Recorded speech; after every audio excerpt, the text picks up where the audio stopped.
है। नमस्कार।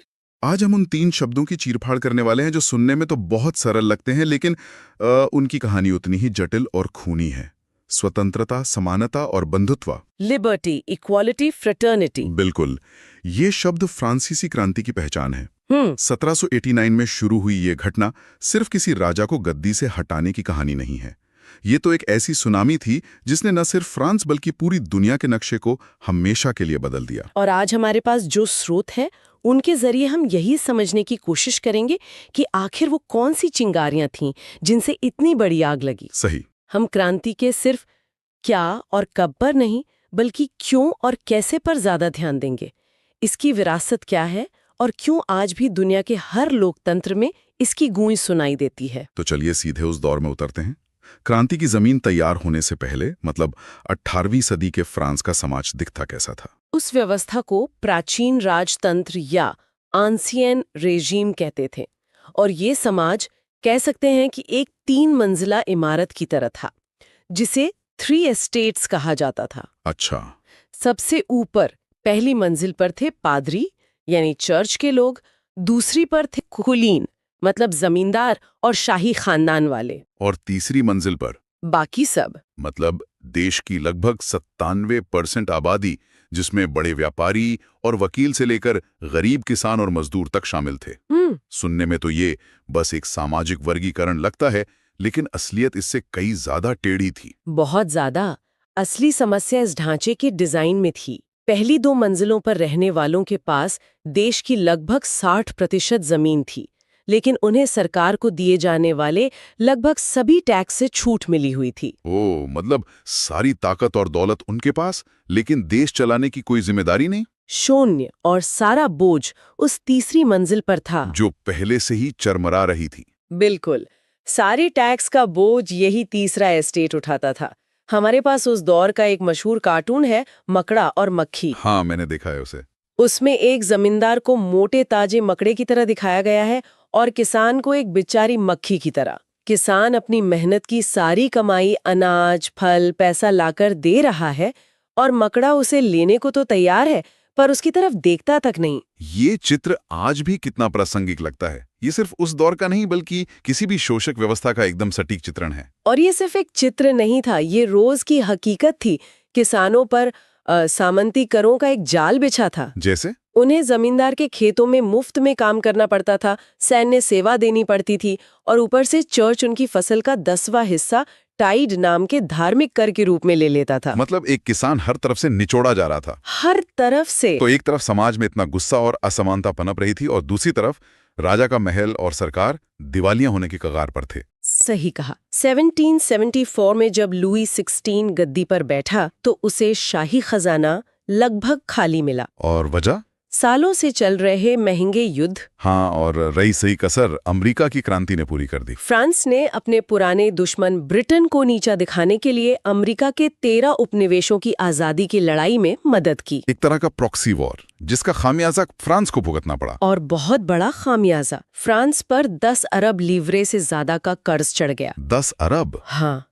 इसे ऐसे समझिए कि सरकार की सालाना कमाई का लगभग आधा हिस्सा सिर्फ इस कर्ज का ब्याज चुकाने में जा रहा था।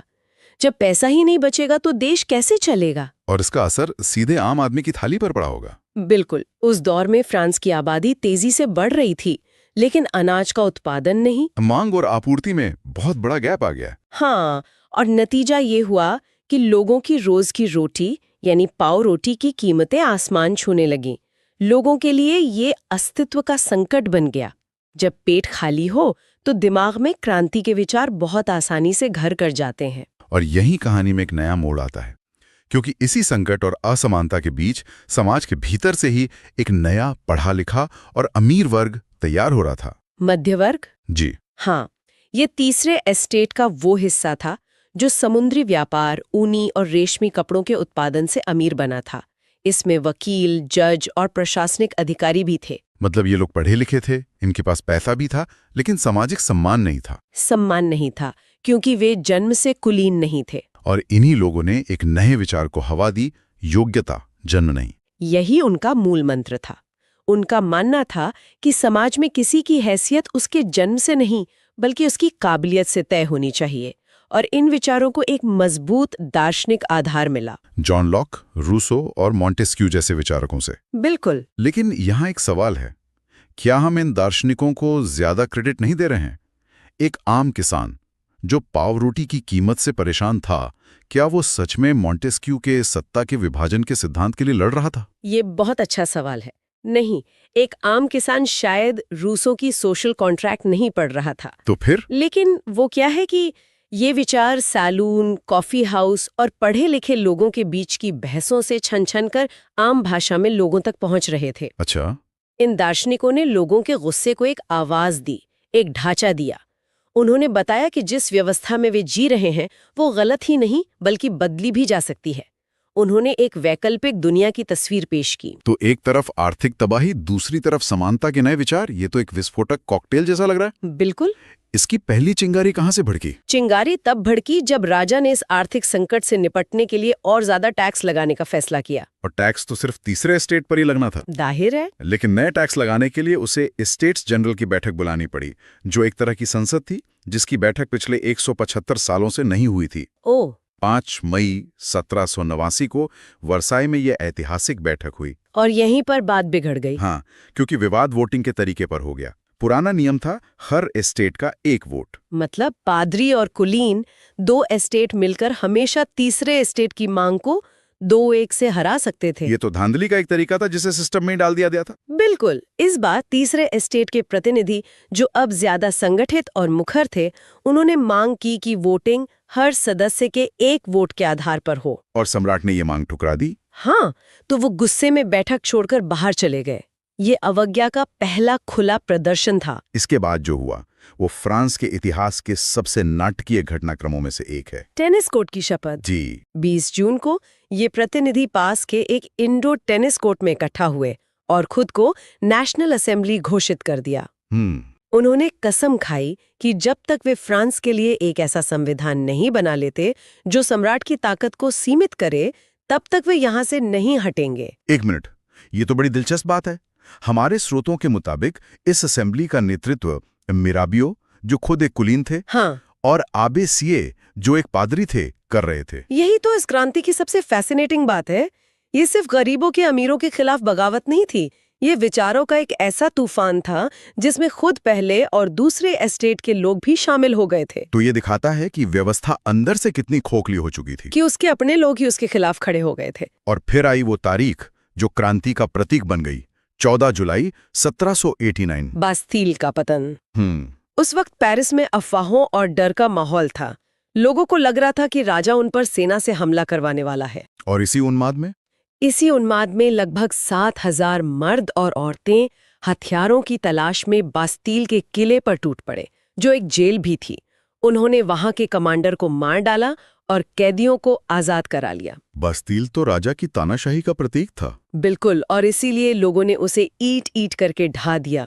और ये आग सिर्फ पेरिस तक ही सीमित नहीं रही। नहीं, ये महाडर या द ग्रेट फियर बनकर पूरे देहात में फैल गई। महाडर? हाँ, गांव में अफवाह फैली कि जमींदारों ने अपनी फसलें बर्बाद करने के लिए लुटेरों के गिरोह बुलाए हैं।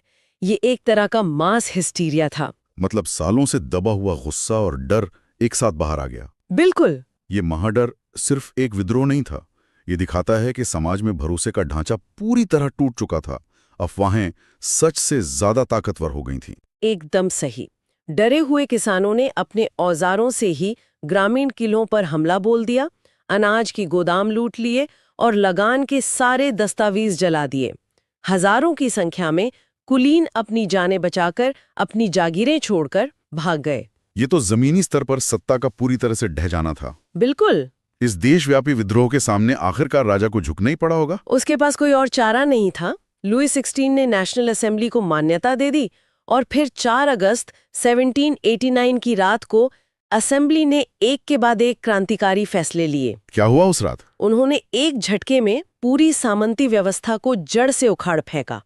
पादरियों के विशेषाधिकार खत्म कर दिए गए, धार्मिक कर टाइट बंद कर दिया गया और चर्च की सारी जमीन सरकार ने अपने कब्जे में ले ली। और इसके बाद आया वो दस्तावेज जिसने आधुनिक लोकतंत्र की नींव रखी, पुरुष एवं नागरिक अधिकार घोषणा पत्र। इस घोषणा पत्र ने कुछ ऐसे अधिकार स्थापित किए जिन्हें नैसर्गिक माना गया, यानी जिन्हें कोई छीन नहीं सकता। जैसे इंसान आजाद पैदा होते हैं, आजाद रहते हैं और उनके अधिकार बराबर होते हैं। इसमें स्वतंत्रता, संपत्ति, सुरक्षा और शोषण के खिलाफ आवाज उठाने के अधिकार को सबसे ऊपर रखा गया। क्रांति ने संवाद करने का अपना एक नया तरीका भी खोजा था ना, प्रतीकों के जरिए। हाँ, क्योंकि उस वक्त ज्यादातर आबादी पढ़ लिख नहीं सकती थी, इसलिए विचारों को समझाने के लिए प्रतीकों का इस्तेमाल किया गया। अच्छा। टूटी हुई जंजीर आजादी का प्रतीक बन गई। छड़ों का गट्ठर एकता की ताकत का प्रतीक बना कि एक को तोड़ना आसान है, सबको नहीं। त्रिभुज के अंदर रोशनी बिखेरती आंख ज्ञान का प्रतीक बनी, जो अज्ञान के अंधेरे को दूर करेगी। सोचिए, एक टूटी हुई जंजीर जैसी साधारण सी चीज करोड़ों लोगों के लिए आजादी का सबसे बड़ा सिंबल बन गई।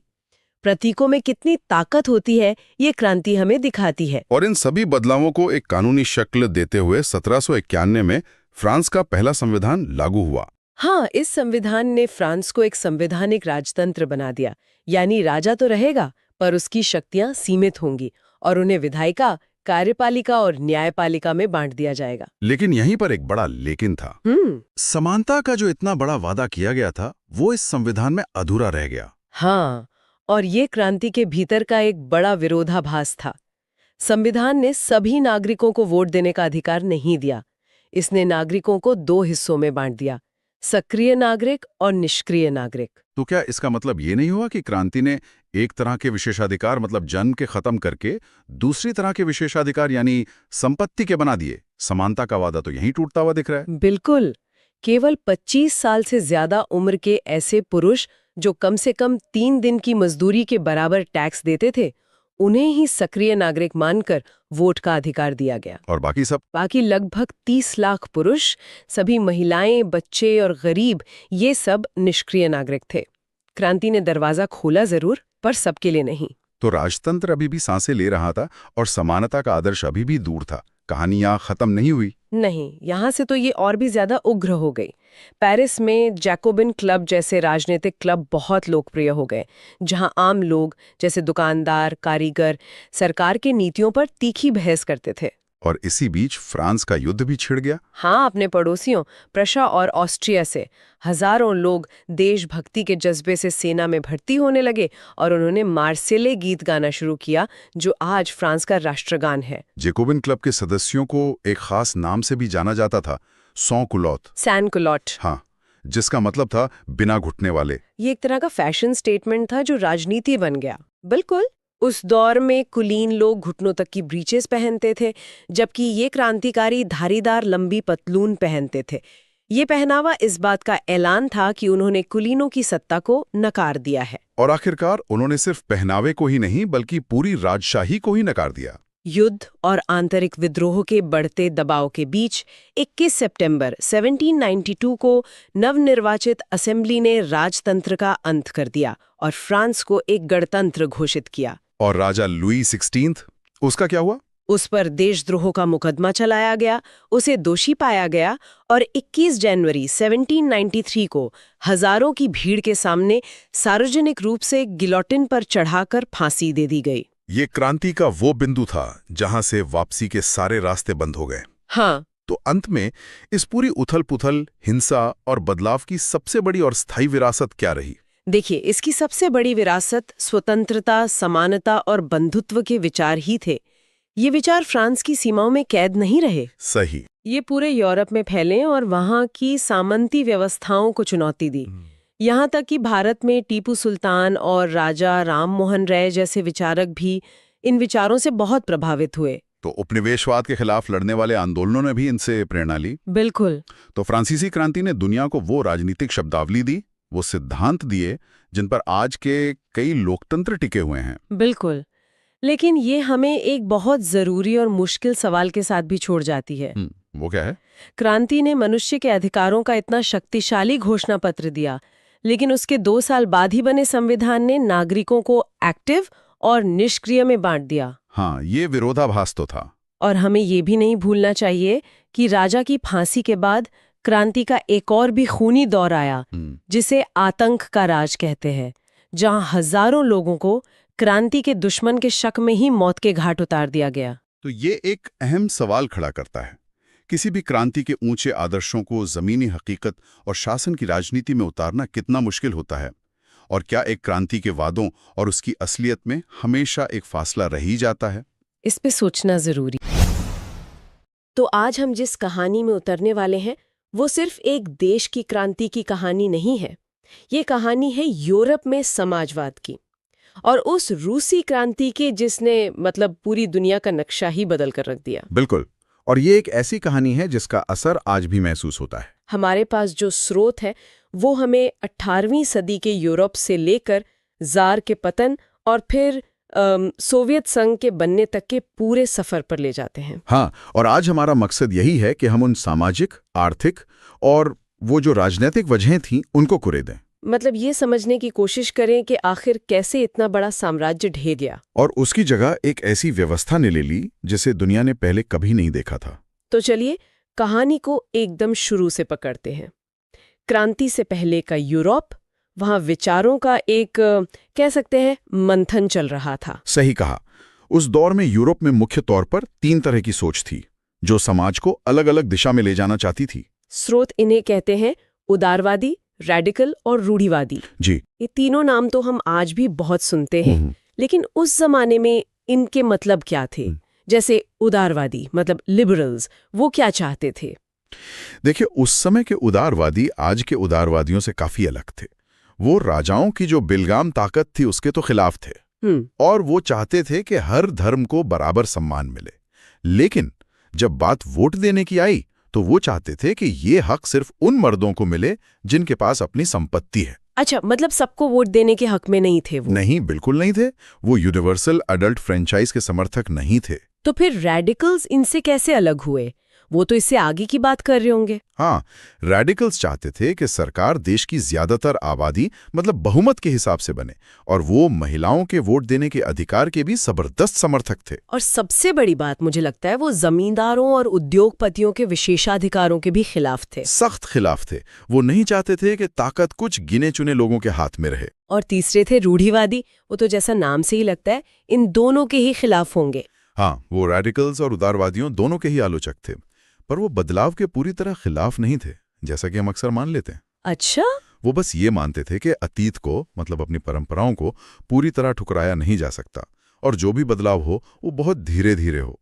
तो आप देख सकती हैं कि यूरोप में एक वैचारिक खींचतान चल रही थी, और इसी खींचतान के बीच एक और बहुत बड़ी चीज हो रही थी, औद्योगिक क्रांति। कारखानों ने समाज को बदल तो दिया, पर ऐसा लगता है कि एक नई तरह की समस्या भी पैदा कर दी। आपने बिल्कुल सही पकड़ा। औद्योगिकरण से शहरों में भीड़ तो बढ़ी, लेकिन मजदूरों के हालात बहुत खराब थे। औरतें, मर्द, बच्चे सब कम मजदूरी पर लंबे लंबे घंटों तक काम करते थे, और बेरोजगारी तो एक आम बात थी। और इसी माहौल में कार्ल मार्क्स का विचार सामने आता है। हाँ, एक धमाके की तरह। उन्होंने कहा कि ये जो औद्योगिक समाज है ये पूंजीवादी है, और इसमें सारा मुनाफा मजदूरों की मेहनत से पैदा होता है, लेकिन उस पर कब्जा पूंजीपतियों का होता है। तो उनका समाधान क्या था? मतलब ये तो बहुत ही रेडिकल विचार लगता है कि सारी निजी संपत्ति को ही खत्म कर दो। बिल्कुल। शुरुआत में लोगों ने इसे गंभीरता से नहीं लिया, लेकिन धीरे धीरे इसने मजदूरों को अपनी तरफ खींचा। मार्क्स का समाधान था एक कम्युनिस्ट समाज बनाना, जहां उत्पादन के सारे साधनों पर किसी एक व्यक्ति का नहीं बल्कि पूरे समाज का हक हो। बिल्कुल। और यही विचार आगे चलकर रूसी क्रांति की कह सकते हैं आत्मा बनने वाला था। तो चलिए अब इन यूरोपीय विचारों को लेकर सीधे रूस की जमीन पर उतरते हैं। 1914 में मतलब पहले विश्व युद्ध से ठीक पहले जार निकोलस दूसरे का रूस आखिर दिखता कैसा था? वो एक बहुत ही विशाल, बहुत फैला हुआ साम्राज्य था। आप सोचिए, मॉस्को से लेकर पूरा प्रशांत महासागर तक। बाप रे। आज के फिनलैंड, पोलैंड, यूक्रेन, ये सब उसी का हिस्सा थे। लेकिन ये एक पिछड़ा हुआ साम्राज्य था। मतलब जहां फ्रांस, जर्मनी में 40-50% लोग उद्योगों में थे, वहीं रूस की 85% आबादी खेती पर ही निर्भर थी। और समाज भी काफी बटा हुआ था। मुझे स्रोतों में एक बात बड़ी दिलचस्प लगी कि मजदूरों के बीच भी अपनी एक ऊंच नीच थी। हाँ, ये बहुत अजीब लगता है पर सच है। सेंट पीटर्सबर्ग और मॉस्को जैसे औद्योगिक शहरों में मजदूरों में भी एक पदानुक्रम था। जैसे जो धातुकर्मी थे, मेटल वर्कर्स, वो खुद को मजदूरों का साहब समझते थे। अच्छा। हाँ, क्योंकि उनकी ट्रेनिंग और स्किल की वजह से उनमें एक अलग ही अकड़ थी। और किसानों की तो जैसे अपनी ही एक अलग दुनिया चल रही थी। जब मैं इन स्रोतों को पढ़ रही थी तो मुझे मीर वाली बात ने सबसे ज्यादा चौंकाया। ये एक बहुत ही जरूरी नुक्ता है। रूस के किसानों में मीर या कम्यून की परंपरा थी, जिसमें वो अपनी जमीन को एक साथ मिलाकर कम्यून को दे देते थे। हाँ, और फिर हर परिवार को उसकी जरूरत के हिसाब से जमीन का टुकड़ा मिलता था। ये मानसिकता उन्हें निजी संपत्ति पर टिके पश्चिमी यूरोप के किसानों से बिल्कुल अलग बनाती थी। शायद यही वजह थी कि समाजवाद का विचार रूस के गांवों में इतनी आसानी से अपनी जड़ें जमा पाया, है ना? बिल्कुल। तो इस विशाल बटे हुए और अंदर ही अंदर उबल रहे साम्राज्य के पतन की पहली बड़ी दस्तक 1905 में सुनाई दी। जी। उस खूनी रविवार की घटना ने आखिर ऐसा क्या कर दिया? वो एक ऐसा मोड़ था जहां से वापसी नामुमकिन थी। हुआ ये कि 1904 में महंगाई आसमान छू रही थी और मजदूरों की तनख्वाह 20% तक घट गई थी। 20%? जी। इसी के विरोध में पादरी गैपोन के नेतृत्व में हजारों मजदूर शांति से अपनी अर्जी लेकर जार के महल की तरफ जा रहे थे। और उन पे हमला कर दिया गया। हाँ, पुलिस और सैनिकों ने उन निहत्थे लोगों पर गोलियां चला दी। 100 से ज्यादा लोग मारे गए। सोचिए, जार जिसे रूस की जनता लिटिल फादर यानी अपना छोटा पिता मानती थी, उसी के सैनिकों ने अपने ही लोगों का खून बहा दिया। एक ही दिन में, मतलब जार की पूरी साख मिट्टी में मिल गई। इस घटना के बाद तो जार पर दबाव बहुत बढ़ गया होगा। जबरदस्त दबाव। पूरे देश में हड़तालों की जैसे बाढ़ आ गई। जार को झुकना पड़ा और उसने एक चुनी हुई संसद यानी ड्यूमा बनाने का वादा किया। लेकिन ये सिर्फ एक दिखावा था। बिल्कुल दिखावा। उसने पहली ड्यूमा को 75 दिन में और दूसरी को 3 महीने में बर्खास्त कर दिया। और तीसरी में अपने लोग भर दिए। हाँ, तीसरी ड्यूमा में उसने अपने वफादार रूढ़िवादी नेताओं को भर दिया ताकि कोई उसे चुनौती न दे सके। तो रूस के अंदर ये सब तो चल ही रहा था, लेकिन फिर एक ऐसी बाहरी घटना हुई जिसने इस सुलगती हुई आग में घी का काम किया। पहला विश्व युद्ध। बिल्कुल। शुरुआत में तो लोगों में बड़ा राष्ट्रवाद जागा और सब जार के पीछे खड़े हो गए, लेकिन ये जोश बहुत जल्दी ठंडा पड़ गया। जैसे जैसे युद्ध खिंचता गया, हालात बदतर होते गए। 1917 तक रूस के 70 लाख लोग मारे जा चुके थे। 70 लाख? और हमारे स्रोत बताते हैं कि ये सिर्फ थकावट नहीं थी, हालत इतनी खराब थी कि सैनिकों के पास लड़ने के लिए जूते तक नहीं थे। हाँ, ये एक साम्राज्य की नाकामी का सबसे बड़ा सबूत था। शहरों में रोटी और आटे की किल्लत हो गई थी। सैनिक भी अब लड़ना नहीं चाहते थे। और इसी विस्फोटक माहौल में फरवरी 1917 की क्रांति हुई। हाँ, पेट्रोग्रेड में। ये सब कुछ इतनी तेजी से हुआ कि यकीन करना मुश्किल है। मतलब एक हफ्ते के अंदर अंदर क्या कुछ नहीं हो गया। वाकई। इसकी शुरुआत हुई 22 फरवरी को एक मामूली सी फैक्ट्री तालाबंदी से। लेकिन अगले ही दिन अंतर्राष्ट्रीय महिला दिवस पर हजारों महिलाएं रोटी दो के नारे के साथ सड़कों पर उतर आईं। और आंदोलन ने एक नया जबरदस्त रुख ले लिया। हाँ। कुछ ही दिनों में हड़तालों का सिलसिला ऐसा चला कि पूरा शहर ठप पड़ गया। और सरकार ने ड्यूमा को बर्खास्त कर दिया, जो शायद उसकी सबसे बड़ी गलती थी। बिल्कुल। जब ड्यूमा बर्खास्त हुई तो प्रदर्शनकारी और भड़क गए। 27 फरवरी तक उन्होंने पुलिस के मुख्यालयों पर कब्जा कर लिया था। और फिर आया सबसे निर्णायक मोड़। हाँ, जब जार ने जिन सैनिकों को गोली चलाने का हुक्म दिया, उन्होंने अपनी ही रेजिमेंट के अफसर को गोली मार दी और बागियों से जा मिले। और बस वहीं पर जार के शासन का खेल खत्म हो गया। जी।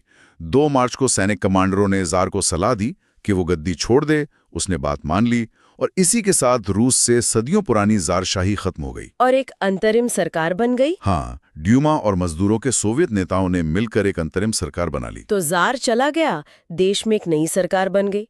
ऐसा लगा कि शायद अब सब ठीक हो जाएगा, लेकिन कहानी में असली ट्विस्ट तो अभी बाकी था, लेनिन की वापसी। हाँ, अप्रैल में जैसे ही बोल्शेविक नेता लेनिन निर्वासन से लौटे, उन्होंने क्रांति की दिशा ही बदल दी। उन्होंने अपनी मशहूर अप्रैल थीसिस पेश की, जिसमें 3 सीधी और साफ मांगे थी। बिल्कुल। पहली, युद्ध को तुरंत रोका जाए। दूसरी, सारी जमीन किसानों को सौंप दी जाए। और तीसरी, सारे बैंकों का राष्ट्रीयकरण। हाँ, और उन्होंने ये भी कहा कि अब बोल्शेविक पार्टी का मकसद साफ है, सारी ताकत सोवियतों यानी मजदूरों की परिषदों के हाथ में देना और पार्टी का नाम बदलकर कम्युनिस्ट पार्टी रख देना चाहिए। इन मांगों के बाद तो टकराव होना तय था और रूस एक भयानक गृहयुद्ध में फंस गया। हाँ, 1918 से 1920 तक एक तरफ थे बोल्शेविक जिन्हें रेड्स कहा जाता था, और दूसरी तरफ थे व्हाइट्स, जो जार के समर्थक थे, और ग्रीन्स जो थे तो समाजवादी क्रांतिकारी पर बोल्शेविकों के खिलाफ थे। और व्हाइट्स को तो विदेशी ताकतों का भी समर्थन था, है ना? बिल्कुल। फ्रांस, अमेरिका, ब्रिटेन, जापान सब डरे हुए थे कि कहीं रूस में समाजवाद ना फैल जाए। लेकिन आखिर में जीत बोल्शेविकों की ही हुई। हाँ, क्योंकि उनके पास जमीन के पुनर्वितरण का एक साफ नारा था जिसने किसानों को उनकी तरफ खींच लिया। 1920 आते आते ज्यादातर रूसी साम्राज्य पर उनका नियंत्रण हो चुका था। और दिसंबर 1922 में उन्होंने सोवियत संघ यानी यूएसएसआर की स्थापना की। जी। यूएसएसआर का बनना इतिहास की एक बहुत बड़ी घटना थी, लेकिन इसके बाद की कहानी भी उतनी ही जटिल है। एक तरफ स्टालिन के दौर में भयानक त्रासदी हुई, तो दूसरी तरफ जबरदस्त औद्योगिक तरक्की भी हुई। ये उस दौर का सबसे बड़ा विरोधाभास है। कैसे? मतलब त्रासदी से आपका क्या मतलब है? देखिए, 1927-28 में अनाज का भारी संकट हुआ। स्टालिन का मानना था कि अमीर किसान, जिन्हें कुलक कहते थे, वो अनाज की जमाखोरी कर रहे हैं। अच्छा। तो उसने कुलकों का सफाया करने और किसानों से जबरदस्ती जमीन छीनकर बड़े बड़े सामूहिक खेत यानी कोलखोज बनाने की नीति शुरू की। और इसके नतीजे बहुत भयानक हुए होंगे। बहुत भयानक। इस जबरदस्ती, खराब मौसम और सख्त नीतियों की वजह से 1930 से 33 के बीच सोवियत इतिहास का सबसे बड़ा अकाल पड़ा, जिसमें कितने लोग मारे गए? करीब 40 लाख लोग मारे गए। 40 लाख? ये एक अविश्वसनीय आंकड़ा है।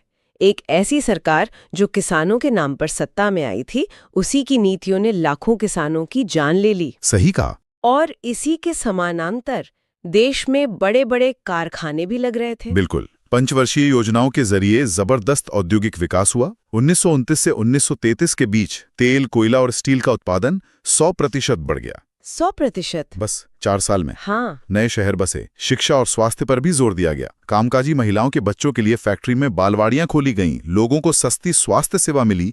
लेकिन ये सब कुछ तानाशाही और दमन की कीमत पर हो रहा था। हाँ, यही इसकी दुखद सच्चाई थी। तो जब हम इस पूरी कहानी का सार निकालते हैं, तो इस क्रांति की विरासत क्या है? एक तरफ तो ये कहा जा सकता है कि मजदूरों का राज स्थापित करने का जो सपना था, वो हकीकत में बदला। और इसका असर पूरी दुनिया पर पड़ा।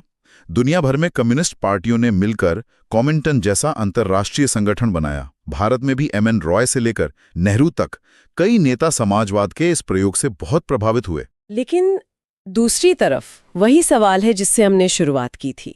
यूएसएसआर एक ताकतवर देश तो बन गया, लेकिन नागरिकों की आजादी का क्या हुआ? विकास के नाम पर हर तरह के विरोध को कुचल दिया गया। और यही वो विचार है जो सबसे ज्यादा सोचने पर मजबूर करता है ना? बिल्कुल। एक क्रांति तो जनता को सत्ता, समानता और आजादी दिलाने के वादे के साथ शुरू हुई थी, उसका अंत एक ऐसे शक्तिशाली राज्य के रूप में हुआ जिसने अपने ही नागरिकों की व्यक्तिगत स्वतंत्रता को लगभग खत्म कर दिया। तो यहाँ आकर ये सवाल उठता है कि क्या ये उस शुरुआती वादे की पूर्ति थी या उसके साथ एक धोखा? अक्सर हम सोचते हैं कि इतिहास की जो बड़ी बड़ी तबाहियां हैं वो अचानक आती हैं, जैसे कोई तूफान, पर ज्यादातर ऐसा होता नहीं है। वो धीरे धीरे पकती हैं, छोटे छोटे समझौतों से, नजरअंदाज की गई चेतावनियों से। आज हम एक ऐसी ही कहानी की परतें खोलेंगे जो शायद इतिहास का सबसे स्याह अध्याय है, नाज़ीवाद और हिटलर का उदय। हमारे पास जो स्रोत हैं वो सिर्फ तारीखें नहीं बताते, वो एक तरह से उस दौर का मनोवैज्ञानिक प्रोफाइल पेश करते हैं। और आज हमारी कोशिश यही समझने की होगी कि आखिर जर्मनी जैसा देश जो उस समय विज्ञान और कला का गढ़ था, वो सिर्फ एक दशक में बर्बरता की अंधेरी खाई में कैसे जा गिरा? मतलब ये सब हुआ कैसे? तो कहानी की शुरुआत कहां से करें? शायद उस जख्म से जो पहले विश्व युद्ध के बाद जर्मनी को मिला, वर्साई की संधि। सुनने में तो एक शांति समझौता लगता तो है, पर असल में देखिए ये शांति से ज्यादा अपमान का दस्तावेज था। सोचिए, जर्मनी को अपना 13% इलाका छोड़ना पड़ा, फिर उसका जो औद्योगिक दिल था राइनलैंड, उस पर कब्जा हो गया। 75% लोहे और 26% कोयले के भंडार वो भी छीन लिए गए, और इन सब के ऊपर 6 अरब पाउंड का जुर्माना। ये रकम इतनी बड़ी थी कि उस वक्त इसे चुकाना नामुमकिन था। लेकिन मुझे लगता है आर्थिक नुकसान से भी ज्यादा चुभने वाली बात वो वॉर गिल्ट क्लॉज रही होगी, है ना? जहां लड़ाई का सारा दोष अकेले जर्मनी पर डाल दिया गया। आपने बिल्कुल सही नस पकड़ी है। वो सिर्फ एक क्लॉज नहीं था, वो जर्मनी के राष्ट्रीय स्वाभिमान पर एक कलंक जैसा था। जिन नेताओं ने इस संधि पर दस्तखत किए, उन्हें जर्मनी में ही नवंबर के अपराधी कहा जाने लगा। एक झूठी कहानी फैलाई गई कि जर्मन सेना तो हारी ही नहीं थी, इन नेताओं ने तो मतलब पीठ में छुरा घोंपा है। इस एक झूठ ने जर्मनी के नए नए लोकतंत्र वाइमर गणराज्य की नींव में ही जहर घोल दिया। मतलब लोकतंत्र शुरू होने से पहले ही बदनाम हो गया, लोगों का भरोसा ही उठ गया उस पर से। बिल्कुल, लोगों को लगने लगा कि लोकतंत्र एक कमजोर और अपमानजनक व्यवस्था है। इसकी जगह सेना का, आक्रामक राष्ट्रवाद का महिमामंडन होने लगा। और इसी नफरत और अपमान की जमीन पर आप समझिए हिटलर जैसे कट्टरपंथी विचारों के बीच पनपने शुरू हुए। और इस राजनीतिक जख्म पर नमक छिड़कने का काम किया आर्थिक संकटों ने। पहले 1923 की हाइपर इन्फ्लेशन मैंने पढ़ा है, और ये सुनने में बड़ा अजीब लगता है कि लोग ब्रेड खरीदने के लिए मतलब बोरियों में नोट भरकर ले जाते थे। क्या ये सच में ऐसा था? ये सच से भी ज्यादा भयावह था। जब जर्मनी ने हर्जाना देने से मना किया तो फ्रांस ने उसके औद्योगिक इलाके रूर पर कब्जा कर लिया। जवाब में जर्मन सरकार ने बस अंधाधुंध नोट छापने शुरू कर दिए। और नतीजा जर्मन मार्क की कीमत कागज के टुकड़े से भी कम हो गई। लोग अपनी जिंदगी भर की बचत से एक कप कॉफी तक नहीं खरीद सकते थे। इसने मध्यम वर्ग को, जो किसी भी समाज की रीढ़ होता है, उसे पूरी तरह से तबाह कर दिया। तो एक संकट ने लोगों की बचत खत्म कर दी, और फिर कुछ ही साल बाद 1929 में अमेरिका की महामंदी आ गई। उसका जर्मनी पर क्या असर हुआ? उसका असर तो विनाशकारी था। देखिए, जर्मनी की जो अर्थव्यवस्था थी वो अमेरिकी कर्जों पर टिकी हुई थी। जैसे ही वॉल स्ट्रीट क्रैश हुआ, वो सारी मदद बंद हो गई। फैक्ट्रियां बंद होने लगीं, निर्यात ठप हो गया। 1932 आते आते 60 लाख लोग बेरोजगार थे। हमारे स्रोत बताते हैं कि सड़कों पर पढ़े लिखे लोग गले में तख्ती लटकाए घूमते थे कि मैं कोई भी काम करने को तैयार हूं। ये तो नाउम्मीदी की इंतहा है। और शायद इसी नाउम्मीदी में लोगों को हिटलर एक मसीहा जैसा लगा होगा। बिल्कुल, जब सारे सिस्टम फेल हो जाते हैं, जब लोगों का भविष्य अंधकारमय हो जाता है, तब वो किसी ऐसे व्यक्ति की तरफ देखते हैं जो आसान जवाब और एक गौरवशाली भविष्य का सपना दिखाए। हिटलर ने यही किया। उसने वर्साय के अपमान का बदला लेने का, अर्थव्यवस्था को ठीक करने का और जर्मनी को फिर से एक महान राष्ट्र बनाने का वादा किया। उसकी जो जोशीली बातें थीं, वो उस हताश जनता के लिए उम्मीद की आखिरी किरण थी। यहाँ पे जो बात मुझे सबसे ज्यादा चौंकाती है, वो ये है कि हिटलर ने किसी खूनी क्रांति से सत्ता नहीं हासिल की। वो तो कानूनी तरीके से चांसलर बना था।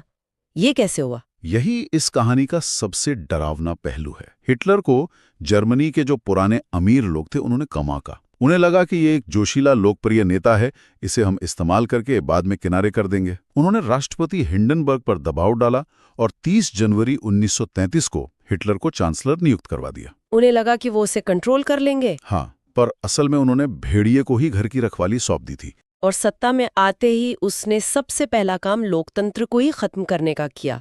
संसद में वो जो आग लगने की घटना हुई थी, वो तो एक टर्निंग पॉइंट था। हाँ, फरवरी 1933 में जर्मन संसद में एक रहस्यमयी आग लगी। आज तक पक्के तौर पर कोई नहीं जानता कि ये किसने लगाई, पर हिटलर ने इसका पूरा फायदा उठाया। उसने इसे कम्युनिस्टों की साजिश बताया और राष्ट्रपति से अग्नि अध्यादेश जारी करवा लिया। इस एक अध्यादेश ने लोगों के सारे नागरिक अधिकार छीन लिए, बोलने की आजादी, प्रेस की आजादी, सब कुछ। एक घटना को बहाना बनाकर पूरी आजादी ही खत्म कर दी। और इसके बाद आया वो एनेबलिंग एक्ट, उसने तो ताबूत में आखिरी कील ठोक दी। हाँ, 3 मार्च 1933 का विशेषाधिकार अधिनियम। यह कानून कहता था कि चांसलर यानी हिटलर अब बिना संसद की मंजूरी के 4 साल तक कोई भी कानून बना सकता है। तो मतलब तानाशाही स्थापित हो गई। बिल्कुल। और जो बात इसे और ज्यादा खतरनाक बनाती है वो ये है कि तानाशाही दरवाजा तोड़कर नहीं आई, उसे कानून की चाबी देकर अंदर बुलाया गया। और वो चाबी क्या थी? वो चाबी थी वाइमर संविधान का ही एक अनुच्छेद, आर्टिकल 48। ये आर्टिकल राष्ट्रपति को आपातकाल में बिना संसद के शासन करने की शक्ति देता था। बनाया तो गया था लोकतंत्र की रक्षा के लिए, लेकिन हिटलर ने इसी संवैधानिक खामी का इस्तेमाल करके लोकतंत्र को हमेशा के लिए दफन कर दिया। एक बार जब सत्ता पूरी तरह हाथ में आ गई तो फिर डर का राज शुरू हुआ। गेस्टापो, एसएस, ये सब क्या थे? ये सिर्फ पुलिस तो नहीं थे। नहीं, ये कानून के दायरे में काम करने वाली पुलिस नहीं थी। ये पार्टी की अपनी सेनाएं थीं जिन्हें कानून से भी ऊपर रखा गया था। गेस्टापो यानी खुफिया पुलिस। उसका काम था सिर्फ शक के आधार पर किसी को भी उठा लेना और गायब कर देना। और एसएस, जो पहले हिटलर के बॉडीगार्ड थे, वो बाद में यातना शिविरों को चलाने वाले सबसे बड़े जल्लाद बने। इन संगठनों ने पूरे जर्मनी में एक ऐसा डर का माहौल बना दिया कि कोई सरकार के खिलाफ एक शब्द भी बोलने की हिम्मत नहीं कर सकता था। तो ये जो दमन और आतंक का पूरा ढांचा था, ये सिर्फ सत्ता में बने रहने के लिए तो नहीं हो सकता। इसके पीछे जरूर कोई गहरी विकृत सोच काम कर रही होगी। वो क्या थी? वो सोच ही नाज़ीवाद का मूल थी। ये चार्ल्स डार्विन और हर्बर्ट स्पेंसर के वैज्ञानिक सिद्धांतों की एक बहुत ही भद्दी और तोड़ मरोड़ कर की गई व्याख्या थी। उन्होंने सर्वाइवल ऑफ द फिटेस्ट यानी योग्यतम की उत्तरजीविता के सिद्धांत को इंसानों पर लागू कर दिया। उन्होंने एक तरह का नस्लीय पिरामिड बनाया। एक नस्लीय पिरामिड मतलब सबसे ऊपर शिखर पर थे नॉर्डिक जर्मन आर्य, जिन्हें वो सबसे शुद्ध, सबसे ताकतवर और दुनिया पर राज करने के लिए बनी नस्ल मानते थे। और सबसे नीचे थे यहूदी, जिप्सी और दूसरे लोग जिन्हें वो अवांछित और इंसानियत पर बोझ समझते थे। तो ये सिर्फ एक नस्लीय सिद्धांत नहीं था, ये एक राजनीतिक हथियार था। क्या यहूदियों को सबसे नीचे रखने का कारण सिर्फ नस्लीय नफरत थी, या फिर उन्हें एक आसान बलि का बकरा बनाया गया? बिल्कुल, ये एक सोचा समझा राजनीतिक दांव था। हमारे स्रोत बताते हैं कि यहूदियों को आंतरिक दुश्मन के रूप में दिखाया गया। इससे हिटलर को दो फायदे हुए। पहला, वर्साई की संधि और आर्थिक संकट जैसी सारी समस्याओं का दोष उन पर मढ़ दिया गया। अच्छा। और दूसरा, एक कॉमन दुश्मन बनाकर बटे हुए जर्मन समाज को एकजुट करने की कोशिश की गई। ये डर और नफरत पर आधारित एकता थी। और इसी नस्लीय सोच से लेबेनस्ट्रॉम या जीवन परिधि का सिद्धांत भी निकला। इसका क्या मतलब था? लेवेनस्ट्रोम का सीधा मतलब था रहने की जगह। हिटलर का मानना था कि आर्य नस्ल को फलने फूलने के लिए ज्यादा जमीन, ज्यादा संसाधनों की जरूरत है। और ये जमीन कहाँ से आएगी? ये जमीन पूर्वी यूरोप के देशों जैसे पोलैंड और रूस पर कब्जा करके हासिल की जाएगी, वहां के लोगों को गुलाम बनाकर या मारकर। यह सिद्धांत असल में युद्ध और नरसंहार का एक घोषणा पत्र था। एक तरफ तो ये भयानक नस्लीय सफाई जिगियारी चल रही थी और दूसरी तरफ लोगों को दिखाया जा रहा था कि जर्मनी तरक्की कर रहा है। वो ऑटोबान और फॉक्सवैगन जैसी परियोजनाएं। हाँ, और ये नाज़ी प्रोपेगेंडा का सबसे बड़ा धोखा था। अर्थशास्त्री हेलमार शाख्त ने सरकारी खर्च पर बड़े पैमाने पर रोजगार पैदा करने वाले कार्यक्रम शुरू किए। सड़कें बनी, कारें बनाने की बात हुई, बेरोजगारी कम हुई, तो लोगों को लगा कि हिटलर ने जो वादा किया था वो पूरा कर रहा है। लेकिन पर्दे के पीछे कुछ और ही चल रहा था। पर्दे के पीछे जर्मनी को एक विशाल युद्ध मशीन में बदला जा रहा था। वो ऑटोबान इसलिए नहीं बन रहे थे कि लोग छुट्टियां मनाने जाएं, वो इसलिए बन रहे थे कि टैंक और सेना तेजी से बॉर्डर तक पहुंच सकें। अच्छा। कार फैक्ट्रियों में गुपचुप तरीके से लड़ाकू विमानों के पुर्जे बन रहे थे। ये विकास का एक मुखौटा था जिसके पीछे सिर्फ और सिर्फ युद्ध की तैयारी छिपी थी। और फिर ये तैयारी हकीकत में बदल गई। 1938 में ऑस्ट्रिया पर कब्जा, फिर चेकोस्लोवाकिया और आखिर में सितंबर 1939 में पोलैंड पर हमला, और यहीं से दूसरा विश्व युद्ध शुरू हुआ। हाँ, और शुरुआत में नाज़ी सेना को कोई रोक नहीं पाया। उनकी ब्लिट्जक्रीग यानी बिजली की गति से युद्ध की रणनीति ने पूरे यूरोप को चौंका दिया। फ्रांस जैसे बड़े देश ने कुछ ही हफ्तों में घुटने टेक दिए। 1940 तक तो ऐसा लग रहा था कि हिटलर को कोई नहीं हरा सकता। तो फिर गलती कहाँ हुई? इतना अपराजय दिखने वाला हिटलर हारा कैसे? उसकी सबसे बड़ी रणनीतिक भूल क्या थी? इतिहासकार मानते हैं कि उसकी सबसे बड़ी और शायद घातक भूल थी जून 1941 में सोवियत संघ पर हमला करना। अच्छा। उसे लगा कि वो सर्दियों से पहले ही रूस को जीत लेगा, लेकिन उसने रूस की विशालता, उसके कड़े मौसम और सोवियत लोगों के जज्बे को कम आंका। इस एक फैसले ने जर्मनी को दो मोर्चों पर एक साथ लड़ने को मजबूर कर दिया। पश्चिम में ब्रिटेन और अमेरिका के खिलाफ और पूर्व में सोवियत संघ के खिलाफ। और स्टालिनग्राड की लड़ाई तो एक टर्निंग पॉइंट मानी जाती है। वो सिर्फ टर्निंग पॉइंट नहीं थी, वो नाज़ी सेना के ताबूत में पहली कील थी। स्टालिनग्राड में जर्मन सेना की हार ने ये मिथक तोड़ दिया कि उन्हें हराया नहीं जा सकता। और फिर जब जापान ने पर्ल हार्बर पर हमला किया और अमेरिका पूरी ताकत से युद्ध में कूद पड़ा, तब जर्मनी की हार बस समय की बात रह गई थी। युद्ध के इसी आखिरी और सबसे भयानक दौर में नाज़ियों ने अपने सबसे घिनौने अपराध होलोकॉस्ट को अंजाम दिया, अंतिम समाधान के नाम पर। हाँ, जब उन्हें लगा कि वो युद्ध हार रहे हैं तो उन्होंने यहूदियों और दूसरे अवांछित समूहों को पूरी तरह से खत्म करने की प्रक्रिया तेज कर दी। गैस चैम्बरों में लाखों लोगों को सिस्टमैटिक तरीके से मार दिया गया। आंकड़े क्या कहते हैं? आंकड़े दिल दहला देते हैं।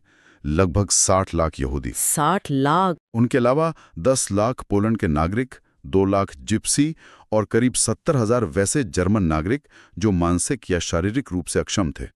इन सबको भी मार दिया गया। ये सोचना भी मुश्किल है कि एक आधुनिक राष्ट्र ने अपनी पूरी ताकत इतने बड़े पैमाने पर इंसानों के सफाये में लगा दी। एक पल की खामोशी। ये आंकड़े, इन्हें सुनकर दिमाग सुन्न हो जाता है। ये सोचना भी मुश्किल है कि इंसानियत इस हद तक गिर सकती है। अंत में मई 1945 में जब सोवियत सेना बर्लिन पहुंची तो हार को सामने देखकर हिटलर ने एक बंकर में आत्महत्या कर ली। उसके प्रचार मंत्री गोएबल्स ने भी अपने पूरे परिवार के साथ आत्महत्या कर ली और जर्मनी ने बिना शर्त आत्मसमर्पण कर दिया। युद्ध के बाद न्यूरनबर्ग में मुकदमे चले, कुछ को सजा भी हुई। हाँ, और यहाँ मित्र राष्ट्रों ने पहले विश्व युद्ध वाली गलती नहीं दोहराई। इस बार जर्मनी पर कोई अपमानजनक संधि नहीं थोपी गई। मकसद बदला लेना नहीं था, बल्कि न्याय करना और जर्मनी को फिर से एक लोकतांत्रिक देश के रूप में खड़ा करने में मदद करना था, ताकि इतिहास खुद को न दोहराए। हाँ, ताकि इतिहास खुद को न दोहराए।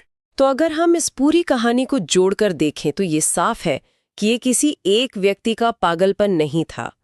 ये राष्ट्रीय अपमान, आर्थिक तबाही, राजनीतिक मौकापरस्ती और आम लोगों की चुप्पी का एक जहरीला कॉकटेल था जिसने दुनिया को तबाही की आग में झोंक दिया। इस चर्चा को खत्म करने से पहले मैं एक सवाल छोड़ना चाहती हूँ।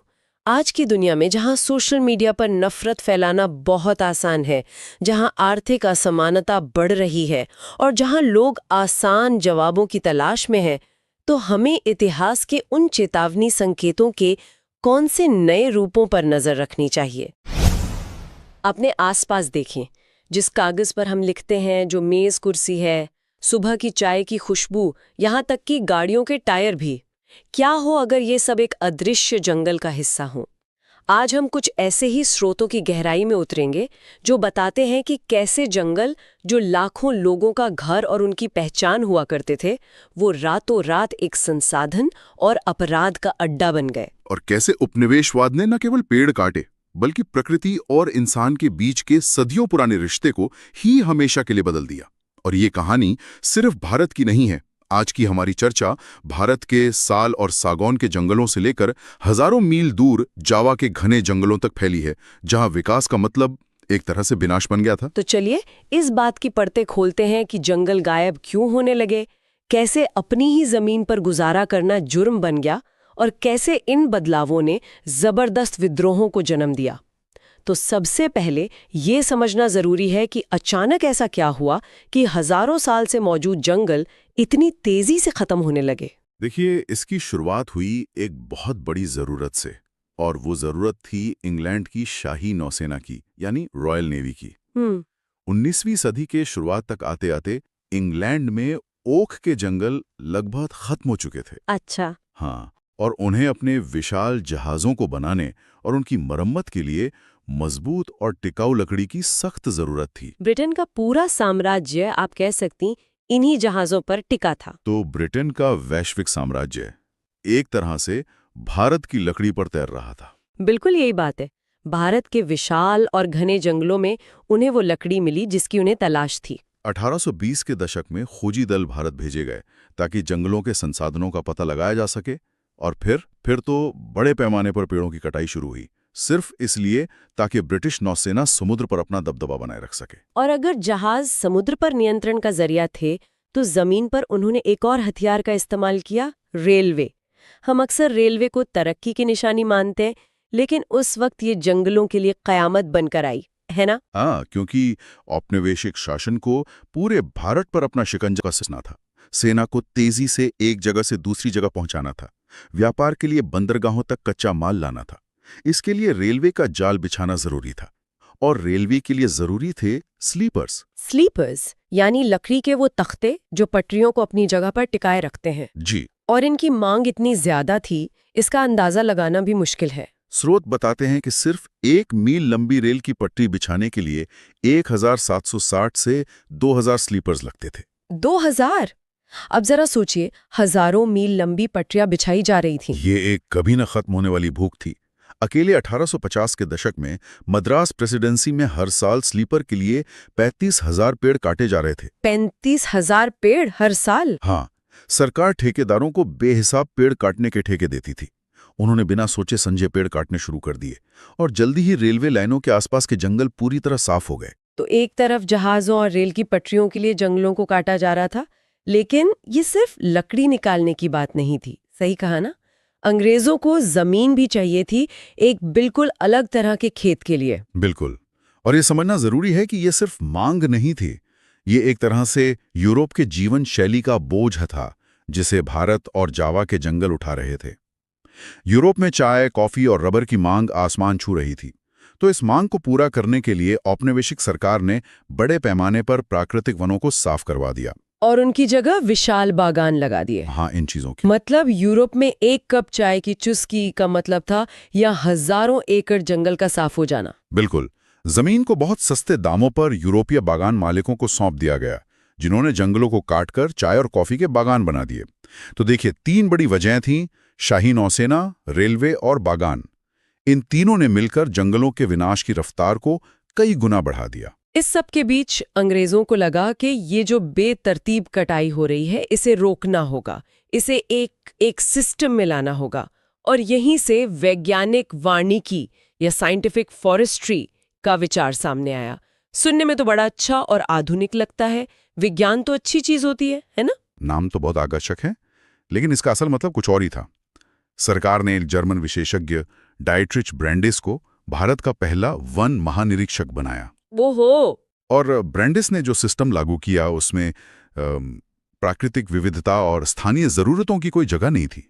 तो फिर वैज्ञानिक क्या था इसमें? वैज्ञानिक बस इतना था कि जंगलों को ज्यादा से ज्यादा व्यावसायिक लकड़ी पैदा करने वाली एक फैक्ट्री में बदल दिया जाए। इस सिस्टम के तहत तरह तरह के पेड़ों वाले जो प्राकृतिक वन थे, उन्हें काट दिया गया। ओह। और उनकी जगह सिर्फ एक ही प्रजाति के पेड़, जैसे सागौन या साल, सीधी कतारों में लगा दिए गए, ठीक जैसे सेना की परेड होती है।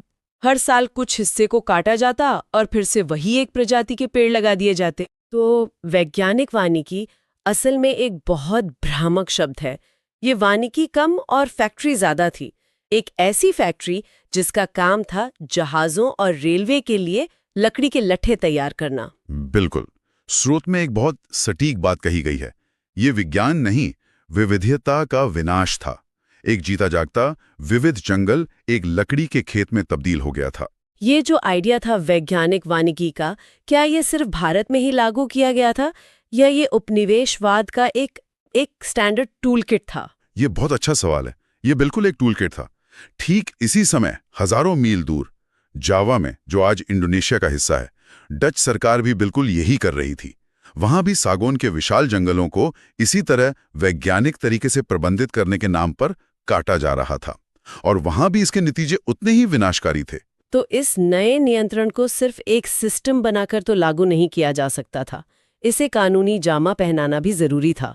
हाँ, और इसके लिए उन्होंने 1878 में वन अधिनियम पारित किया। इस एक कानून ने सब कुछ बदल दिया। इसने जंगलों को 3 श्रेणियों में बांट दिया, जिससे सदियों से जो जंगल सबका साझा घर था, वो अचानक सरकारी संपत्ति बन गया। पहली श्रेणी थी आरक्षित वन। ये सबसे अच्छे जंगल थे और इनमें गांव वालों के आने जाने पर पूरी तरह से रोक लगा दी गई। पूरी तरह से? मतलब जो जंगल उनकी जिंदगी का हिस्सा था, हाँ। अब वो उसमें कदम भी नहीं रख सकते थे? जी हाँ। दूसरी श्रेणी थी सुरक्षित वन।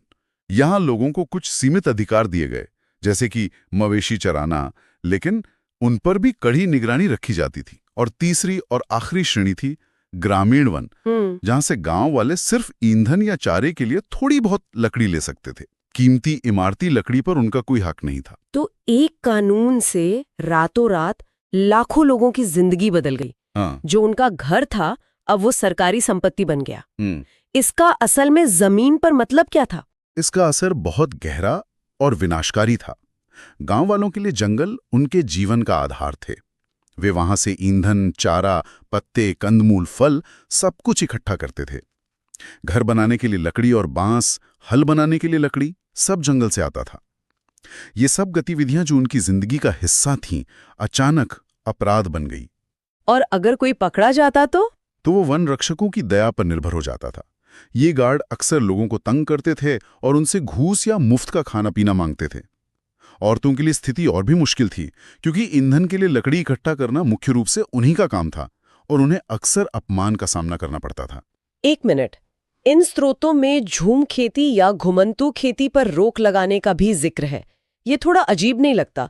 मतलब ये तरीका तो सदियों से चला आ रहा था। क्या अंग्रेजों को सच में आग लगने का डर था या इसके पीछे कोई और ज्यादा बड़ी आर्थिक वजह थी? आपका शक बिल्कुल सही है। अंग्रेजों ने तर्क दिया कि झूम खेती से उठने वाली आग से कीमती इमारती लकड़ी को खतरा है, लेकिन असली वजह कुछ और थी। पहली, सरकार के लिए घूम घूम कर खेती करने वाले समुदायों पर लगान लगाना और उनसे वसूलना बहुत मुश्किल था। वे एक जगह टिकते ही नहीं थे। तो असल में ये नियंत्रण की बात थी। जो चीज आप नियंत्रित नहीं कर सकते उसे गैर कानूनी घोषित कर दो। बिल्कुल। दूसरी वजह यह भी थी कि उन्हें लगता था कि जो जमीन खेती के लिए जलाई जा रही है, उस पर भी इमारती लकड़ी उगाई जा सकती है। नतीजा ये हुआ कि कई समुदायों को उनकी पारंपरिक जमीनों से जबरन हटा दिया गया।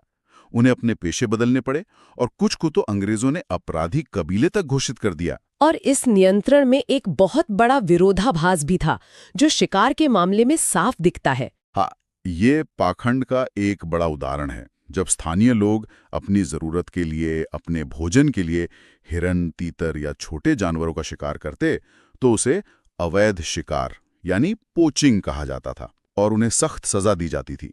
लेकिन जब अंग्रेज अफसर और भारत के राजे महाराजे बड़े पैमाने पर जानवरों को सिर्फ मनोरंजन के लिए मारते, तो उसे खेल यानी स्पोर्ट कहा जाता था। और ये पैमाने कितने बड़े थे?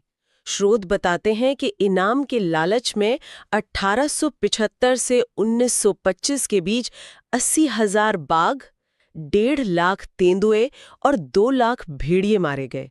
ये कोई जरूरत नहीं थी, ये सिर्फ एक ट्रॉफी थी। हाँ, और ये अपनी बहादुरी दिखाने का एक तरीका बन गया था। अकेले जॉर्ज यूल नाम के एक अंग्रेज अफसर ने 400 बाघों का शिकार करने का रिकॉर्ड बनाया था। कई जंगलों में तो शिकार के लिए सिर्फ अंग्रेजों को ही जाने की इजाजत थी। 400 बाघ! ये शिकार नहीं, एक जुनून था। एक तरफ गांव वाला एक तीतर मार ले तो वो अपराधी, और दूसरी तरफ एक अफसर 400 बाघ मारे तो वो स्पोर्ट्समैन कहलाता है।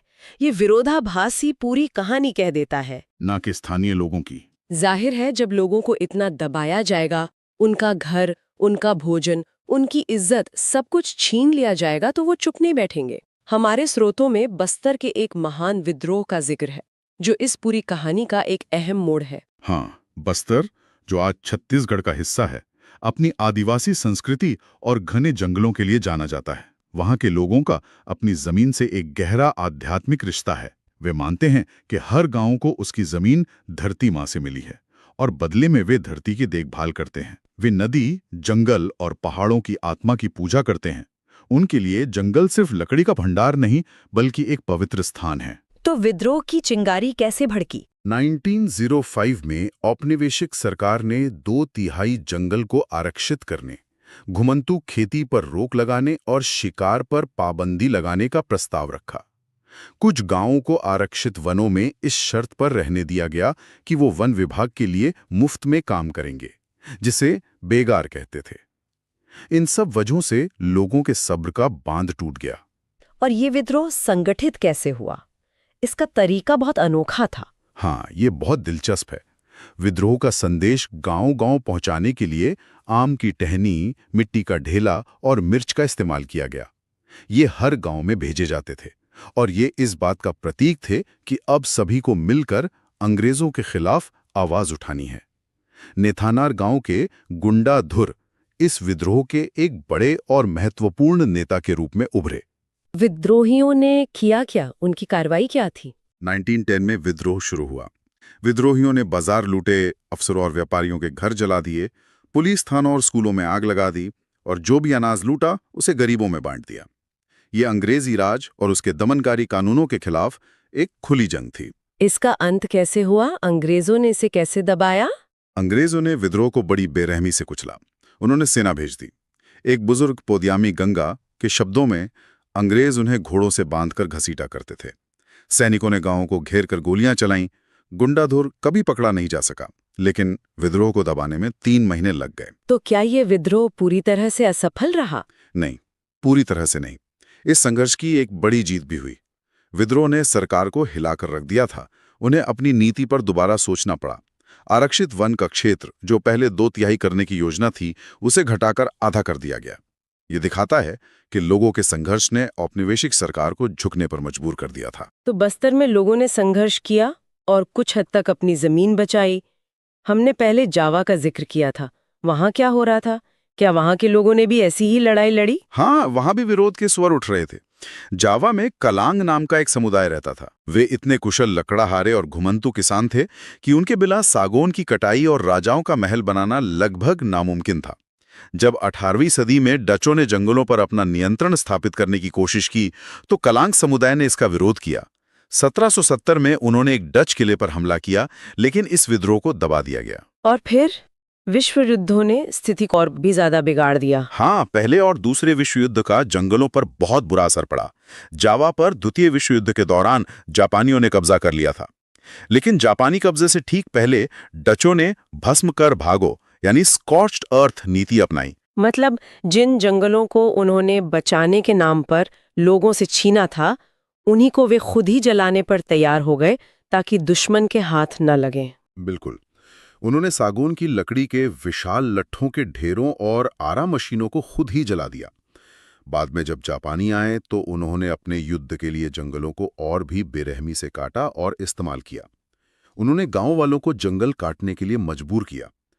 इस पूरी उथल-पुथल का कई ग्रामीणों ने अपनी खेती की जमीन का विस्तार करने के लिए भी फायदा उठाया। युद्ध के बाद इंडोनेशियाई वन सेवा के लिए इन जमीनों को वापस पाना बहुत मुश्किल हो गया था। तो इन सभी स्रोतों को एक साथ देखने पर तस्वीर साफ हो जाती है। ये सिर्फ पेड़ों के काटने की कहानी नहीं है, ये एक रिश्ते के टूटने की कहानी है, इंसान और जंगल के बीच का रिश्ता। बिल्कुल।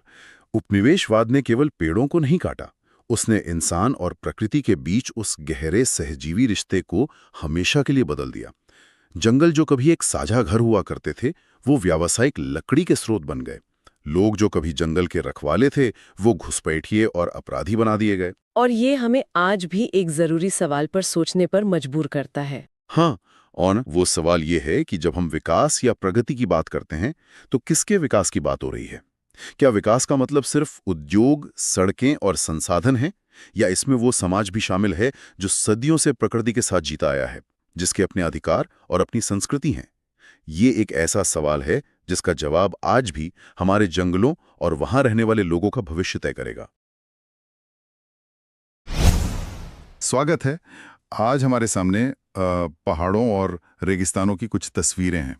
एक तरफ हरे भरे ऊंचे मैदान, भेड़ों का झुंड, और दूसरी तरफ तपता हुआ रेगिस्तान, ऊंटों का कारवां। पहली नजर में शायद लगे कि ये बस यूं ही भटकने वाले लोग हैं जिनका कोई ठिकाना नहीं है। लेकिन क्या ये सिर्फ भटकना है, या इसके पीछे कोई गहरी सोची समझी रणनीति है? तो आज हम इन्हीं तस्वीरों के पीछे की दुनिया में उतरने वाले हैं, चरवाहों की दुनिया। हम समझेंगे कि उनका जीवन मौसम और प्रकृति के चक्र से कैसे जुड़ा था, पहाड़ों से लेकर पठारों और रेगिस्तानों तक। बिल्कुल। और सिर्फ इतना ही नहीं, हम ये भी देखेंगे कि जब औपनिवेशिक शासन आया, जब नई सरहदें खिंची, तो इस हजारों साल पुराने संतुलित जीवन शैली पर क्या असर पड़ा। ये कहानी सिर्फ भारत की नहीं है, ये अफ्रीका तक फैली हुई है।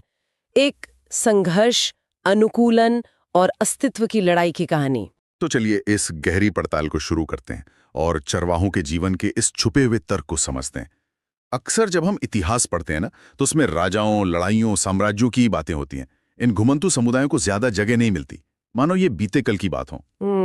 लेकिन जैसा हमारे स्रोतों में बताया गया है, इनकी आवाजाही बेमकसद नहीं होती थी। बिल्कुल नहीं। ये मौसम, चारे और पानी के चक्र पर आधारित एक बहुत सटीक रणनीति थी। बिल्कुल, ये कोई रैंडम वॉन्डरिंग नहीं थी। ये पर्यावरण के साथ संतुलन बनाकर जीने का एक बेहद परिष्कृत तरीका था। और इसे समझने के लिए मेरे ख्याल से भारत के अलग अलग हिस्सों के समुदायों को देखना सबसे अच्छा रहेगा, क्योंकि हर इलाके की अपनी चुनौती थी और अपना समाधान। हाँ, चलिए हिमालय से शुरू करते हैं। वहां का जीवन तो पूरी तरह मौसम के मिजाज पर ही निर्भर करता है। जैसे जम्मू और कश्मीर के गुज्जर बकरवाल और हिमाचल के गद्दी समुदाय। इनका जीवन तो एक कैलेंडर की तरह चलता था। हाँ, एक प्राकृतिक कैलेंडर। जब अप्रैल में बर्फ पिघलना शुरू होती, पहाड़ियां हरी होने लगती, तो वो अपनी भेड़ों और बकरियों के साथ पहाड़ों में ऊपर की ओर बढ़ना शुरू कर देते। इस यात्रा को काफिला कहते हैं और धीरे धीरे वे बुग्याल तक पहुंचते। बुग्याल, हाँ, यानी वो ऊंचाई वाले घास के मैदान। हाँ, बहुत ऊंचाई पर मौजूद हरे भरे घास के मैदान। पूरी गर्मियां उनके मवेशी वहीं चढ़ते। ये सुनने में बहुत सुव्यवस्थित लगता है, लेकिन इसमें जोखिम भी तो बहुत होता होगा। मतलब क्या होता था अगर बर्फ उम्मीद से पहले पिघल जाए या किसी साल बारिश कम हो? जोखिम, बहुत बड़ा जोखिम होता था। उनकी पूरी अर्थव्यवस्था इसी चक्र पर टिकी थी। उन्हें बर्फ पिघलने के संकेतों को, हवा के रुख को, पौधों के उगने के तरीकों को बहुत बारीकी से पढ़ना आता था। ये उनका पारंपरिक ज्ञान था। लेकिन जैसे ही सितंबर आता तो वापसी का समय हो जाता। अच्छा। ऊपर बर्फ जमने लगती और वे वापस नीचे शिवालिक की निचली पहाड़ियों की तरफ उतर आते। और पूरी सर्दियां वो यहीं के सूखे झाड़ीदार जंगलों में अपने मवेशियों को चराते। मतलब ये एक तरह से प्रकृति को आराम देने का तरीका भी था। जब वे ऊपर पहाड़ों में होते तो नीचे के जंगलों को फिर से पनपने का मौका मिल जाता, और जब वे नीचे आ जाते तो बर्फ से ढके बुग्यालों को आराम मिलता। यही तो इस जीवन शैली की खूबसूरती है। ये एक टिकाऊ, एक सस्टेनेबल मॉडल था। इंसान और जानवर दोनों प्रकृति के चक्र का हिस्सा थे, उसे तोड़ नहीं रहे थे। उन्होंने जमीन को कभी खत्म नहीं किया, बस उसका मौसम के हिसाब से इस्तेमाल किया। तो पहाड़ों में जीवन पूरी तरह ऊंचाई और मौसम पर निर्भर था, लेकिन जब आप पठार जैसे सूखे इलाकों में आते हैं तो रणनीति पूरी तरह बदल जाती है ना? वहां चुनौती सिर्फ मौसम नहीं बल्कि दूसरे समुदायों के साथ तालमेल बिठाना भी है। जैसे महाराष्ट्र के धनगर समुदाय का मामला, वो तो बहुत दिलचस्प है। हाँ, धनगर मुख्य रूप से भेड़ चराने वाले थे। मानसून के दौरान वे महाराष्ट्र के मध्य पठार पर रहते थे। वहां बारिश कम होती थी, जमीन भी ज्यादा उपजाऊ नहीं थी, लेकिन उनके मवेशियों के लिए वो चारागाह काफी होता था। असली चुनौती शुरू होती थी अक्टूबर के बाद, जब चारागाह सूखने लगते थे। तब वो पश्चिम की ओर कोंकण के इलाके की तरफ निकल पड़ते थे। एक मिनट, मतलब वे एक सूखे इलाके से एक ज्यादा हरे भरे खेती वाले इलाके की ओर जा रहे थे। मुझे तो हमेशा लगता था कि किसानों और चरवाहों में जमीन को लेकर झगड़ा होता होगा। यहाँ तो मामला उल्टा लग रहा है। यही सबसे दिलचस्प बात है। कोंकण के किसान उनका स्वागत करते थे। स्वागत करते थे? हाँ, क्योंकि जब धनगर अपने मवेशियों के साथ उनके खेतों में पहुंचते तब तक खरीफ की फसल कट चुकी होती थी। हाँ। और खेतों को रबी की फसल के लिए तैयार करना होता था। हाँ। तो धनगरों के मवेशी फसल के बचे हुए ठूंठ को खाते और खेतों में गोबर करते, जो एक बेहतरीन प्राकृतिक खाद का काम करता था। वाह, मतलब धनगर चरवाहे असल में उस इलाके की फर्टिलाइजर फैक्ट्री थे जो अपने पैरों पर चलकर आती थी। बिल्कुल सही शब्द है। ये सिर्फ एक लेन देन नहीं था, ये इस पूरे इलाके की मिट्टी को जिंदा रखने का एक चलता फिरता सिस्टम था। कोंकण के किसान ये बात समझते थे, इसलिए वे इन चरवाहों का इंतजार करते थे और बदले में उन्हें चावल और अनाज देते थे। और जब मानसून की बारिश शुरू होने वाली होती तो धनगर ये अनाज लेकर वापस अपने पठारी इलाकों में लौट जाते। ये एक प्री इंडस्ट्रियल सर्कुलर इकोनॉमी का बेहतरीन उदाहरण है। सही बात है। दोनों समुदाय एक दूसरे के बिना अधूरे थे। बिल्कुल। और रेगिस्तान में, वहां तो ये चुनौती और भी बड़ी हो जाती होगी। राजस्थान के रायका समुदाय को तो पानी और चारे की और भी ज्यादा अनिश्चितता का सामना करना पड़ता था। हाँ, था रेगिस्तान में बारिश का कोई भरोसा नहीं होता, कभी होती है कभी नहीं। इसलिए रायका समुदाय ने अपनी रणनीति को और लचीला बनाया।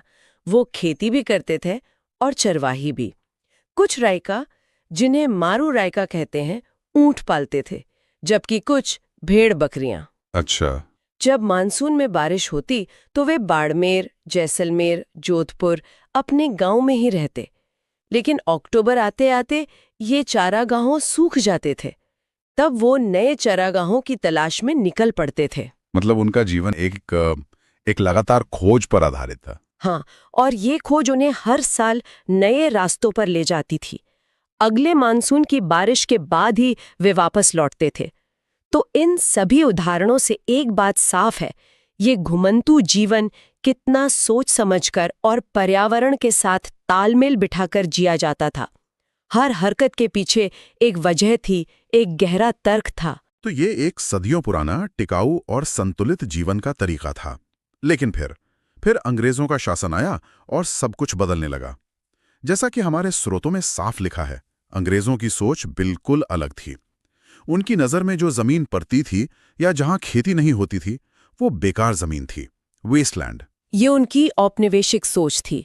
उनके लिए जमीन की कीमत सिर्फ एक चीज से थी, लगान, रेवेन्यू। जिस जमीन से लगान नहीं मिलता था वो उनकी नजरों में अनुत्पादक थी। उन्हें ये घूमते फिरते चरवाहे जो किसी एक जगह टिककर लगान नहीं देते थे, समझ ही नहीं आते थे। वो हर चीज को नियंत्रित करना चाहते थे और ये समुदाय उनके नियंत्रण से बाहर थे। तो उन्होंने इस बेकार जमीन को उपयोगी बनाने के लिए क्या किया? उन्होंने चारागाहों को खेती की जमीन में बदलना शुरू कर दिया। इसके लिए पड़ती भूमि नियम यानी वेस्टलैंड रूल्स लाए गए। इन नियमों के तहत इन बेकार जमीनों को सरकार ने अपने कब्जे में ले लिया और उन्हें कुछ चुनिंदा लोगों को सौंप दिया। शर्त ये थी कि वे इस जमीन पर खेती करेंगे और लगान वसूलेंगे। बिल्कुल। नतीजा, चरवाहों के चरागाह तेजी से सिकुड़ने लगे। तो ये एक तरह से एक बहुआयामी हमला था। पहले उन्होंने चरागाह छीने, फिर अगला निशाना बने जंगल। हाँ, अगला बड़ा हमला हुआ वन अधिनियम, फॉरेस्ट एक्ट्स के जरिए।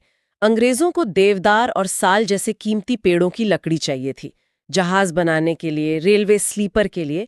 इसलिए उन्होंने जंगलों को आरक्षित यानी रिजर्व्ड और संरक्षित यानी प्रोटेक्टेड में बांट दिया। आरक्षित जंगलों में तो चरवाहों का घुसना पूरी तरह मना कर दिया गया। और संरक्षित जंगलों में वहां कुछ अधिकार दिए गए, लेकिन उन पर भी कड़ी पाबंदियां थीं। चरवाहों को जंगल में घुसने के लिए परमिट लेना पड़ता था और ये भी तय होता था कि वे कब और कितने समय के लिए जंगल में रहेंगे। अगर वे समय सीमा का उल्लंघन करते तो उन पर भारी जुर्माना लगता।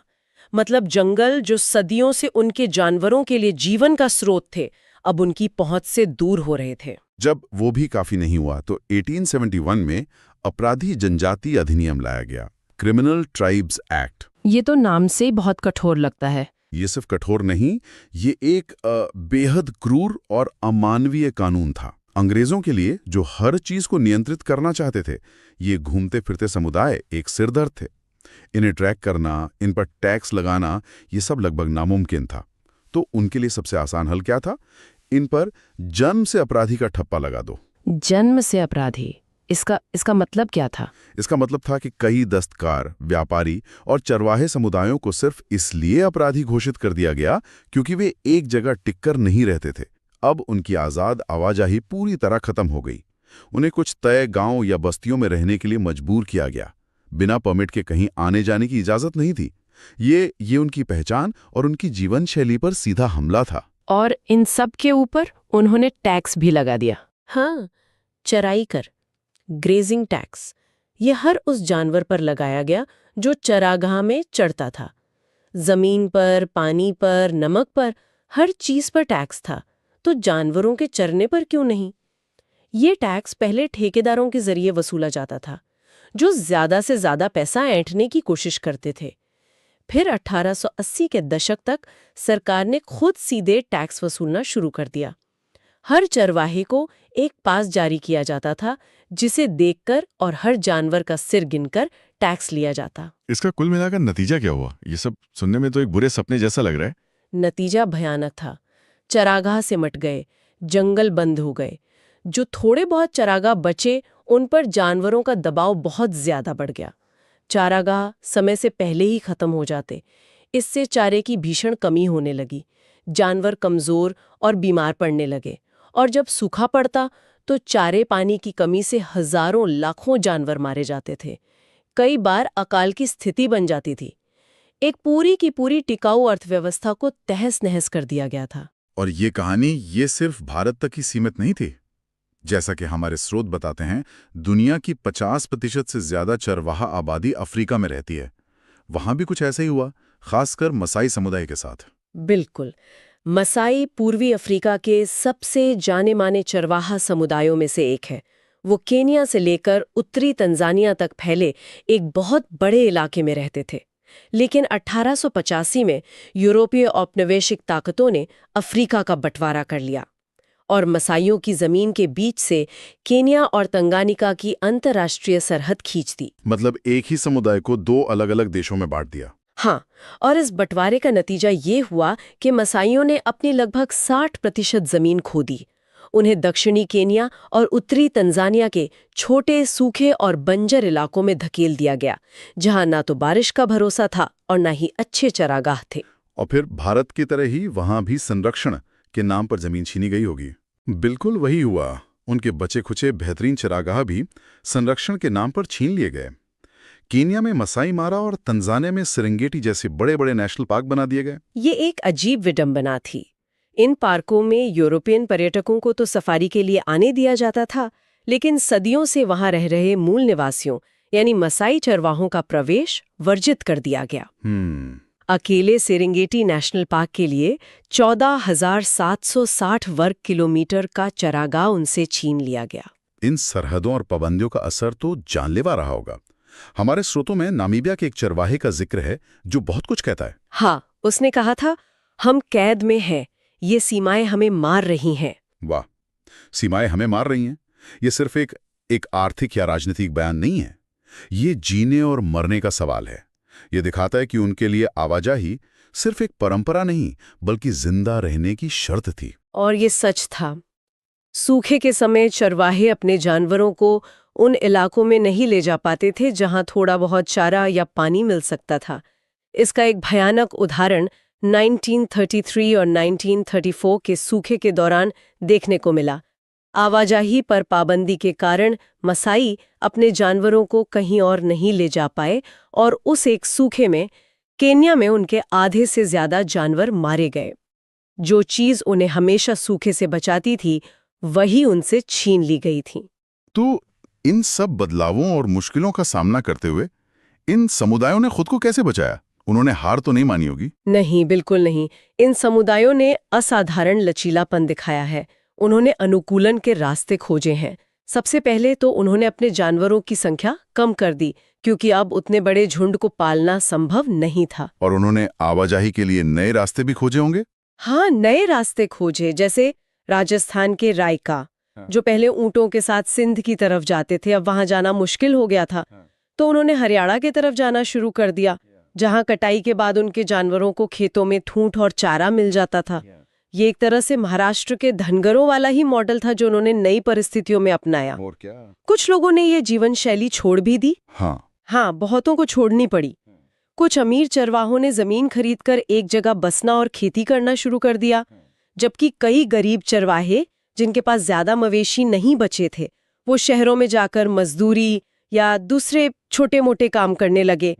लेकिन कई लोगों ने चरवाही और खेती को मिला लिया, तो उन्होंने अपने पारंपरिक काम को पूरी तरह छोड़ा नहीं, बल्कि उसके साथ जीने के नए तरीके जोड़ लिए। तो हिमालय से लेकर सेरेंगेटी के मैदानों तक ये साफ है कि चरवाही कोई पिछड़ी हुई या पुरानी जीवन शैली नहीं है, बल्कि ये दुनिया के सबसे सूखे और पहाड़ी इलाकों में जीने का सबसे व्यवहारिक और पर्यावरण के अनुकूल तरीका है। बिल्कुल। तमाम संघर्षों और बदलावों के बावजूद इन समुदायों ने हार नहीं मानी है। उन्होंने खुद को बदला है, नए तरीके अपनाए हैं और उनकी कहानी आज भी जारी है। उनका जीवन इस बात का सबूत है कि प्रकृति के साथ तालमेल बिठाकर भी जिया जा सकता है।